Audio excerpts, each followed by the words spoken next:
Hey, KU fans, welcome back to the KU Sports Hour here at KUsports.com with Zach Attack Boyer. Has anybody ever called you that? Yeah, when I was in like sixth grade, maybe. There you go. You're welcome. Yep. I'm a real mature SOB over here. Zach Attack. Yeah, of course they have. What other nicknames do you have in your life? I used to get Zachariah a lot because it was like when Mariah Carey was like, a thing in the early 90s. And so everybody was just decided that was always a great thing. You get Zebo because everybody likes to shorten your names, right? So nothing exceptional though, like Zach Attack apparently. There you go. Yeah, we're good. We had a gold star for that one. We had a former KU Sports and LJ World employee named Shane Jackson, as you might have heard of him, and he was our high school guy. And on these podcasts, he was known as Shane Action Jackson. And he said literally no one ever called him that but me. And but then people were tweeting at him and tweeting at me, calling him that. So we'll see, man. I don't know if you'll have the same fate there. Hopefully for your sake, you don't. But if people start yelling at you on the street, Zach Attack, then now you know who to blame. There's plenty of time and opportunity to do that, right? I've been called worse. That's right. Well, a couple of things. There's still a euphoric high around the city of Lawrence and the University of Kansas over the national title. It will be there for weeks to come and decades to come as well, probably. But there's also movement, and in some ways people have moved on and are already looking ahead to next season and trying to run it back and all that means. And we have no idea what that means, what that's going to look like. It's kind of the way things go in college athletics these days. You just can't sit back and say, well, these juniors and sophomores and freshmen will be back.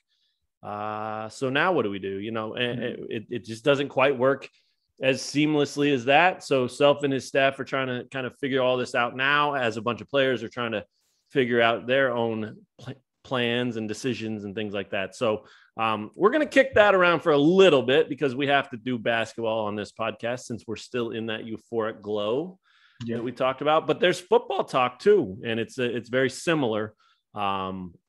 Guys deciding to move on. Season of movement. Right. That's right. We will call this comings and goings on the KU Sports Hour. So anyway, let's start with the hoops. We already know at the time of this recording, and we hit record about 1:37 on Friday. Yeah. And so we're doomed basically in a minute now, right? We're going to hear something. for sure. But I'll be honest. I thought, we got the early announcement that David McCormick was declaring for the NBA. Mm-hmm. No surprise. I thought we'd just kind of have one a day throughout the week. And, we obviously know Ochai's gone and headed toward maybe potential lottery territory. But there's no reason to think that Christian Braun and Jalen Wilson won't be testing as well. And so I've been a little bit surprised that this has been kind of quiet throughout the week. I thought they would do one a day and each guy would kind of get his moment and then they move on, because the deadline to declare is Sunday. Yeah. So they're going to do it. They have to do it. And so I don't quite know what the delay is, but I can tell you this: the delay is not that they're just so excited to come back for another year. They may end up doing that, but it's not like, oh, I don't know if I even want to test. Of course they want to test. Sure. They have to test. It is the only move you have when you're a big-time player at a big-time program. And even small-time players at small-time programs will try to test. It is just taking advantage of the rules. So now that I've rambled for 45 minutes, I'll let you speak here. And I want to know, just kind of after covering this team, what is your first and gut feeling on especially on Jalen Wilson and Christian Braun? Because, again, Ochai gone. Dave, you could throw him in there too if you want. I've made my opinions on him known, but maybe those three, your gut feeling, where you feel like this thing is headed, and what's going on? Why are we waiting so long to announce these things? Yeah, Matt, I think the biggest thing for me, and even looking at the time frame, right? I mean, Ochai Abaji's birthday was Wednesday. I thought for sure that was setting him up, right, for just hey, here's my birthday, here's my announcement kind of a thing. And I was prepared for that to happen all day long, and it didn't happen. So if you're trying to strike when the iron's hot, it seems like that would be the situation to do so, right? But I think if you look at their situations, if you look at the way that the draft process is now construed, it's not what we remember from, 5, 10 years ago, where you declare a second time and you're gone, right? Right. Jalen Wilson looked last year, got the feedback, tried to incorporate that feedback, and can now get more feedback on what he needs to do for his game. And I think for him, he talked so much during the tournament and some of the little quiet sessions about what it meant to him to have that feedback, because he was told by scouts, you need to shoot more, you need to shoot better, and you need to improve your free throw shooting. And he said the free throw shooting in particular stuck with him because that's something that he had no problem working on his own. He would shoot 100 shots a day, 100 free throws a day. Maybe it wasn't even shoot, maybe it was make 100 free throws a day. And he knew that was going to pay off going into this season. It kind of did, right? But sure, there's tangible feedback that these guys can get now from NBA scouts and NBA advisors and general managers and all the other front office people who are involved that can then turn around and they can use going forward. So when you mentioned it's in everybody's best interest to declare, it really is. And I think for Jalen Wilson to get more feedback on what it's going to take for him to succeed at the next level, it's going to be beneficial for him. For Christian Braun to do the exact same thing, right? I mean, same boat. Do you go ahead and test because you know that it's going to give the feedback that you need from other outside voices who are qualified outside voices to be helping you and giving you that guidance? So to me, it just seems natural that these guys would do this. They do have the deadline coming.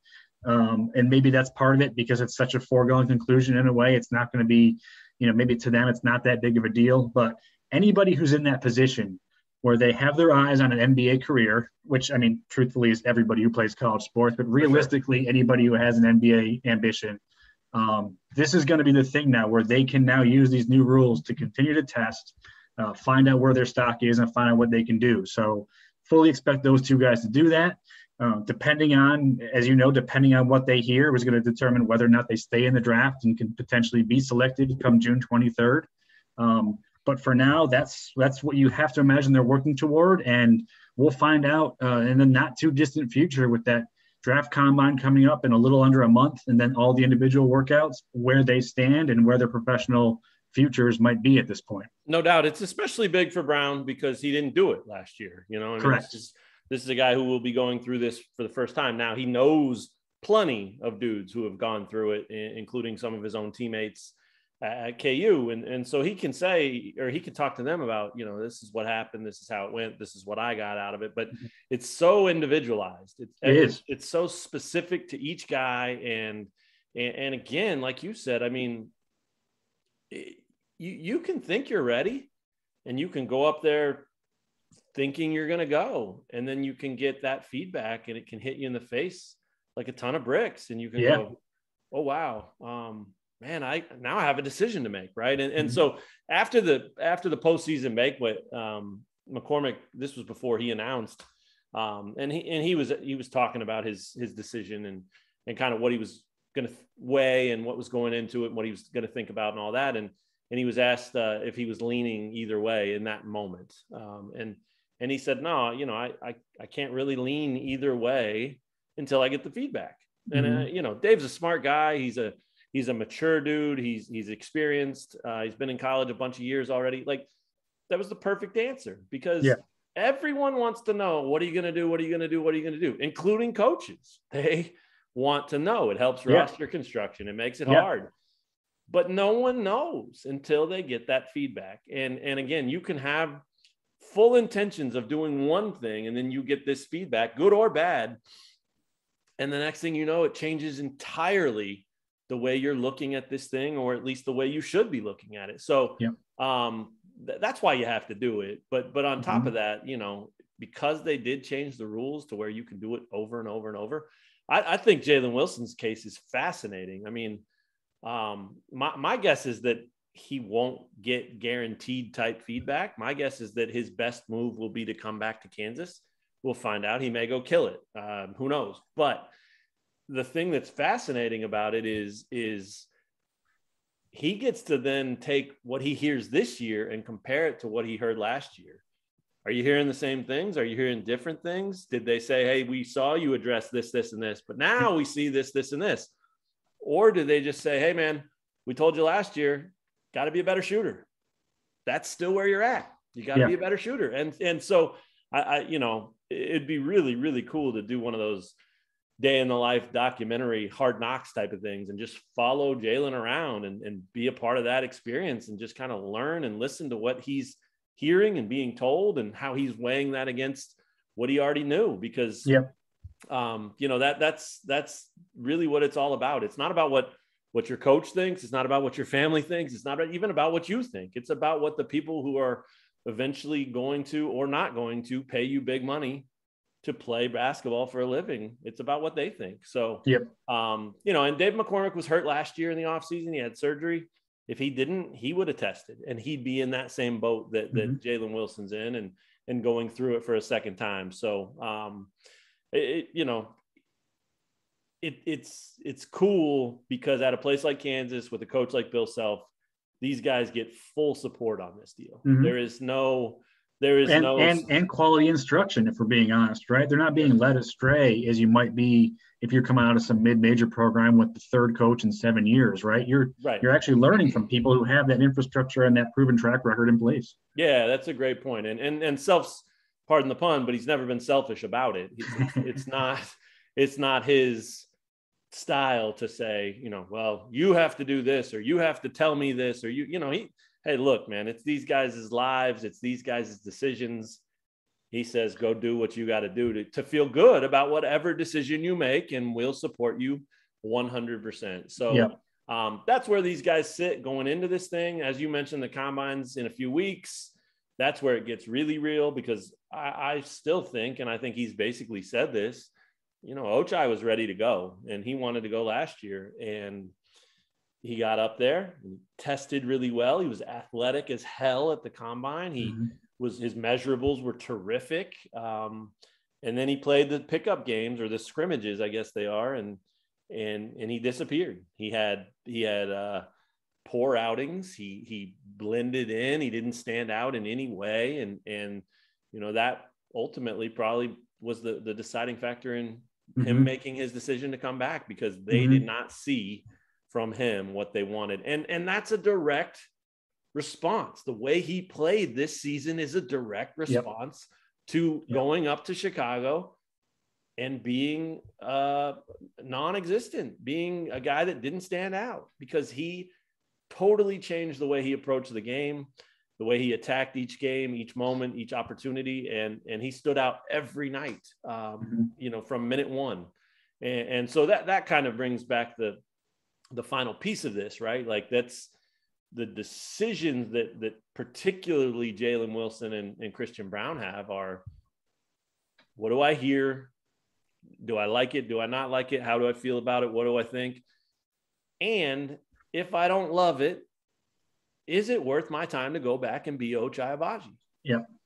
Now, pretty high standard there. Sure. Doesn't mean you're going to come back and be an All-American, but it gives you the opportunity to do so. And now these guys can see and know and feel and taste what it's like for a guy to come back and right in front of their own eyes build their stock tremendously. I mean, Ochai's a no-brainer first round pick, it seems like. Now, again, even he could change, right? Like, he could go to the combine and not show, and that could change the way teams are looking at him and feeling about him and all that.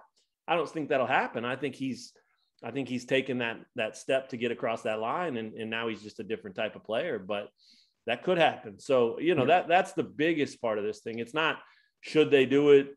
What's the benefit of testing? Are they going to, et cetera, et cetera? That none of that's really up in the air. The question is, based on the feedback that they get, is it enough to convince them now's the time? Or do they think, man, I should probably go try to do what Oach did? And that's a hard choice to me. That's where the decision really gets tough. Well, and I'd be remiss if we didn't also bring up kind of the outside factor too of the financial aspect of it too, right? You don't want to be someone who's stuck going somewhere because you have to go somewhere. You and I talked a little bit about this, about guys in the past who have not necessarily wanted to go, but the amount of money that's being thrown their way as a second pick, a third pick, a fourth pick, has been so overwhelming that they have to make that decision, right? Or there's the guys on the opposite end of the spectrum who feel compelled to try to get a paycheck now to help themselves or their families or the people that they care about, who then end up being the 58th and 59th and 60th pick, or who will go undrafted. And I think that's where I think a little bit of things change this cycle, not this cycle specifically, but going forward because of the NIL stuff, the fact that guys can get paid now in college. And I think Oscar Tshiebwe's decision is really interesting for a lot of reasons. Him going back to Kentucky, especially because as an international player on a student visa, he has been ineligible for NIL deals, right? So that's a factor that he's now making that aren't, those opportunities are available to a lot of other players who are in his position. But if you look at guys, there's a lot more that goes into it, the financials. Can you play overseas? Do you want to play overseas now, given what's going on in Europe with Ukraine and everything? You look at the changing dynamics of some leagues might be closed off to some people. It's not the same straightforward path right now and going forward for guys as it has been in recent years too. And all of that needs to be kind of properly vetted. And you just, in a lot of ways, you hope that the decisions are being made off of the right information for the right reasons and that they are actually correct, because the last thing that a lot of these guys need, and I don't think anybody's really in danger of this year, maybe Jalen Wilson, of declaring based off of whatever feedback and then end up going the late second round and undrafted, not being guaranteed a roster spot and whatnot. So the financial aspect of it, I think, is crucial. Those are decisions, though, that are already known based upon people's livelihoods. It's the basketball now that's going to determine how well they can go, how high they can go, and what they can earn in the professional careers now going forward. Yeah, I've never been a real strong proponent of either side of this. I've never said if you go, if you're ready, or if you're maxing your earning potential, you got to go. I think if you want to come back, you should come back. But sure, I also think if you just want to go, it's your life. It's like blackjack. If you have 20 and you want to hit on it, you can. Nobody's going to stay at the table and keep playing with you, but you can. That's your card. That's your hand. That's your bet out there. So, I'm far be it from me to tell you what to do or what's right or what's not. Yeah.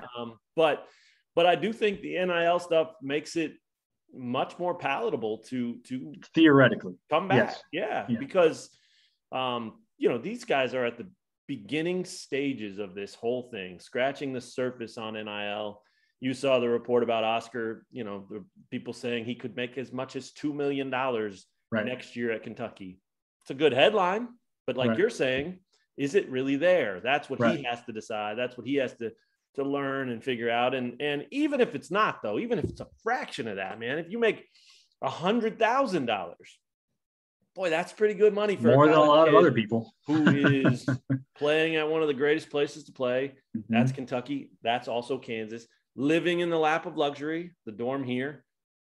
No, you can't ask for better than that. Traveling to all these places, staying in these hotels, getting all this gear. I mean, even if you're not $1 million type of NIL guy, but you can make a year's salary and then some for your average American human, right? Like that's not the worst thing. And it's a real benefit to what the old rules were, obviously. So huge factor. Ultimately, I don't know how much of a factor it is for these guys, because what they want to do is play basketball, and they want to do it at the highest level, and they want to be in the NBA, and that dream and the rush of chasing it can outweigh a lot of that, So that's where, like you said, it comes back to, hey, you hope they're getting good information. These guys at Kansas, good families, terrific coaching staff and support from KU. I don't think it's even a remote question about, whether they're going to have the resources they need to make quality decisions. Now they just have to get the feedback, as we talked about. So it'll be interesting. It's always fun to cover. If they want to come back to school, they have to pull their name from the draft pool by June 1st. And look, I think a couple of them might. I still think Christian Braun could. I definitely think Jalen Wilson could. I think Dave's gone. I think Ochai's gone. But agreed. But there's still some transfer portal stuff. Like Remy Martin was a hey, I'm coming to Kansas unless I go pro. And so then they still had to wait for that. So if KU picks up a Mm-hmm. transfer in the portal who maybe is also testing, that June 1st date could be relevant there too. So there's a lot there that can absolutely still, play into this whole thing, and the whole thing being what KU's roster looks like next season. So it's far, far too early to kind of look at that, but we will do so as the off season progresses. What I do know is that probably May 31st is the day it's going to matter. Even if these guys decide 4 days after the combine, a lot of times you get these announcements the last minute, the 11th hour. And so, don't hold your breath just yet. Start that about 6:00 on May 31st, and then you won't run out of air. So we are here for you. We're doing you a service to keep you alive and breathing. Let's flip over to football, Zach, for 10 or so minutes before we get out of here. I think the thing with football that's super interesting, they just finished the first spring practices under Lance Leipold, and sort of had exit meetings. And if we've learned anything about Leipold in his first year here, it's that he's a straight shooter. I would imagine in those types of individual meetings, he's told guys the blatant truth. This is how I see you fitting in here, or don't. And I don't think it's any coincidence that shortly thereafter, a few guys started throwing their name into the portal and looking for other opportunities. Doesn't mean it's a disaster. No. Doesn't mean doom and gloom. Doesn't mean, that momentum that KU football had is now gone. No. A couple of these guys you'd love to see stay, but most of them they weren't going to play anyway, and good luck to them, and KU will be fine without them. I mean, is that a fair way to sum it up? I think it is, Matt. And I think, I think there's a couple factors at play here that make this a little bit more amplified than it would under a normal season. Usually you're going to see this kind of attrition after a season, after a spring. You have to remember now, first, like you just said, this is Lance Leipold's first spring practice, right? So he can have actual on-field instruction on the finer points of things, because he came in at the very end of spring practice a year ago, didn't have but a couple of months of just non-contact summer months to work with guys, then had to use fall camp in August to install his offense, his defense, his special teams, get his system in place. You're supposed to be doing that in spring. So he didn't have that. So what he's got now is a spring in the fall, then a season, then post-season analysis, and then spring practice. So now he knows going forward who's going to contribute, who's not going to contribute, who's going to start, who's going to fill what role. And I think that's really what this is all about. So you probably would have seen a lot more movement at the end of the season if things had gone, if this was Leipold's 5th, 6th, 7th year. And as we know, coaches at Kansas don't get 5th, 6th, and 7th years. But what you've got now is 11 guys have transferred. I would say safely 10 of them had a very limited path to playing time come this coming season. And because the transfer portal deadline is May 1st, and you don't have to be in the transfer portal, but you have to submit the letter to intend to enter the transfer portal by May 1st. So a guy can enter the transfer portal actually on June 23rd, but as long as he has the letter in, it's fine. And schools don't do that anyway, but it's just a hypothetical. Sure. But so there's a deadline for these guys to make their decisions known.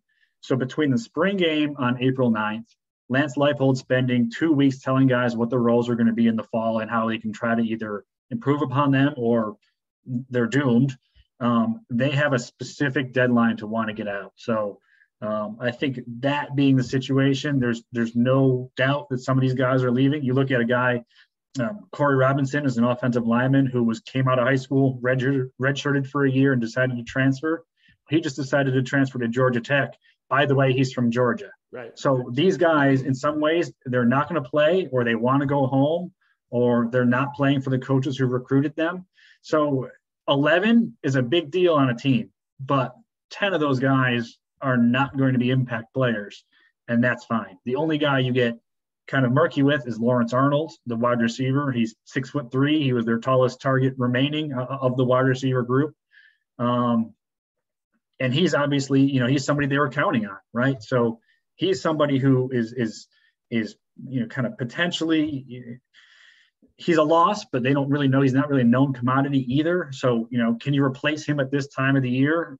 You probably can't, right? You got to go with what you have, but they're also active still in the transfer market. Well, that's it, right? Yeah. I mean, like that, just because you're losing guys doesn't mean you can't go find guys too. Yeah, exactly. Right. So you could lose 11 guys right now, and 11 guys who arguably could be better or more impact contributors come in. Look at the cast of 8 that they brought in December into January. Right. Those guys were all basically starters at the Big Ten programs they were at, right?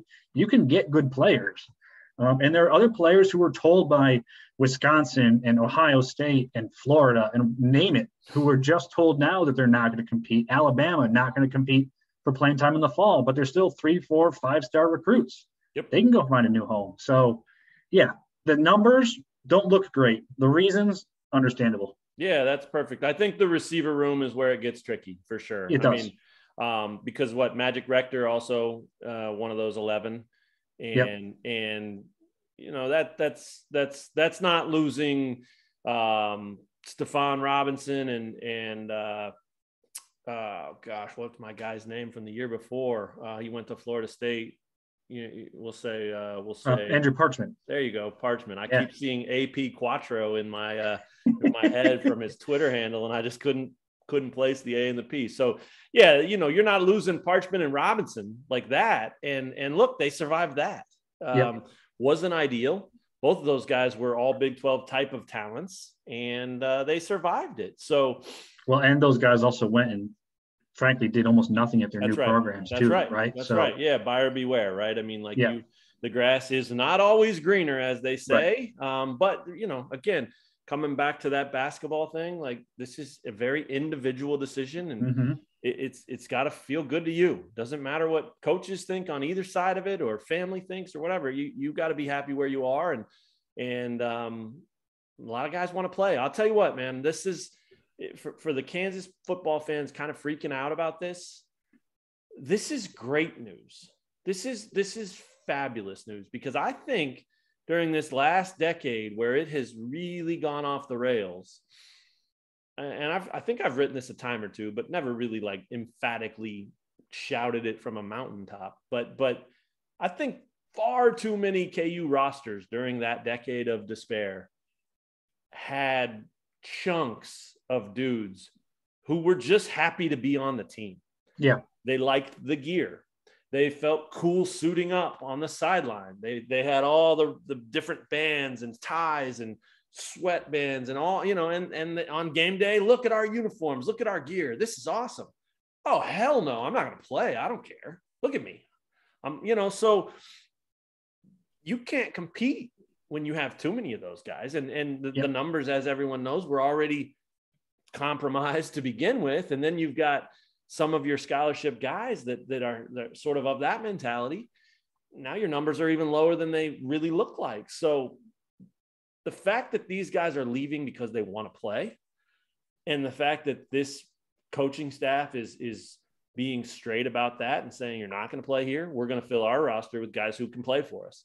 That is such good news for the continued rise of this program. And, it's not the same as landing a 5-star quarterback that's going to change your life, but it's one of those landslide pulled little things that matter. And I think that's super important. I think to that point, Matt, what you're getting at is something that Lance told us right when he started spring practice. We were talking a lot about roster imbalance, right? And they brought in almost one transfer at every position but wide receiver because they had too many wide receivers, he thought. Yep. They just lost 3 scholarship wide receivers, right? So you've now got 5 scholarship wide receivers left, which is low, not great. They'll probably add one, I have to imagine, at some point now in the next couple months. But what his whole point was, Les Miles, which he kind of threw him under the bus a little bit. Les Miles recruited guys just to have guys without regard to scheme or what they did. Sure. And they ended up with a ton of wide receivers, and they ended up with no tight ends and no fullbacks, and their numbers on offense were all out of whack. Sure. Now he lost 3 wide receivers. That's 3 more scholarships, probably 2 scholarships, because I have to imagine they're going to add at least one guy. 2 scholarships they can now use on an offensive lineman, on another quarterback, because for a college program, they don't have a lot of quarterbacks. Or they can use it on defense, because we know that they're very hot to get a defensive end, edge rusher type, somebody else out there too. So You've pocketed 3 scholarships from wide receivers. You've pocketed 11 scholarships overall. When this guy is so concerned about roster balance and trying to even things out and get the ideal splits for which position groups he wants, I think he's looking at this like, okay, this is actually a blessing in disguise. Yeah, that's fair. That's very fair. And look, wide receiver is a position too where a lot of coaches in a lot of classes will take tons of high school receivers because they know, hey, look, that guy's never going to play receiver for us. We're going to flip him to safety. We're going to flip him to cornerback. Exactly right. And we're going to bulk him up a little. He'll be a tight end, et cetera, et cetera. So your opportunity to fill that position, I think, is easier because of that. You're not going to go get a bunch of DBs and turn them to receivers. It probably doesn't go quite as smoothly that direction, but you definitely can find athletes. I mean, look at Kansas. I mean, guys that have been quarterbacks that turned into receivers. Kerry Meyer was one, obviously a big one. And there's still been talk about the idea of Jason Bean possibly playing that role. There hasn't been talk about that much from Kotelnicki and Lance Leipold. I don't think that's necessarily plan A for them, but hey, look, they have talked a lot about let's get our best players and athletes and fastest guys on the field. Yep. If you don't fill up that room with the talent you need, maybe you look at that a little harder, especially if Jalen Daniels is the man and can handle that. So there are options. I think this leaves KU with what? Trevor Wilson and Luke Grimm as their top 2 receivers right now? Probably. Yep. You could do worse than that. Yep. Trevor Wilson's an experienced dude who had some moments last year. And you know, he's not the fastest. He's not the tallest. He's none of that. Neither one of those guys is, but they're both pretty good receivers and they're both pretty darn reliable. So I think Wilson can absolutely take a step forward because he was really just trying to get himself comfortable here last year. And then Luke Grimm's he's a beast, man. Like he has, you know, he's not Cooper Kupp. We're not going to go there, but he's got, you know, potential to be a very reliable target. He's already beloved by Daniels and Bean for that matter. I mean, they look for that guy a lot. So, you know, are those the Michael Crabtrees and Des Bryants that we're used to seeing in the Big 12? Of course they're not, you know, but this is still Kansas. And as they're building this thing, you're not going to find those guys here. So what you need is guys who can give you production, guys who can be reliable, guys who can execute what you're trying to do, and leaders. And I think those two guys are both that too. I think we can't overlook and underestimate their ability to elevate the rest of that room by saying, hey, watch us. Here's how we're going to do it. Kwame Lassiter was that guy.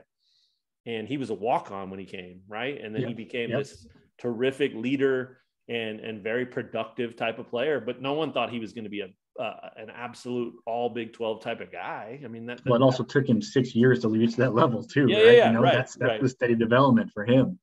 No question about it. So yeah, the hit that KU football is taking, not any reason to panic. I can guarantee you, and I know you know this better than me, Lance Leipold's not panicking at all. Correct. And that's kind of the wild west world that we're living in. You know, you lose a guy, you go get a guy. It happens. It has to happen. And in some cases, as you mentioned, alluding to that blessing in disguise, in some cases you're better off when that does happen. So and one thing too that has been alluded to and suggested, you know, Sevian Morrison said it, Kai Thomas said it, is, you know, they're going to use those running backs because they've all of a sudden got a lot of running backs. Yep. They're going to use those running backs in motion. They're going to line them up in the slot. They're going to have them catch passes. They're going to play, I think, ideally what they want is to have them a little bit more in a hybrid role than just straight pounding between the tackles, right? That's not what these guys are there to do. So you may be losing guys out on the edge, out in the periphery, out wide.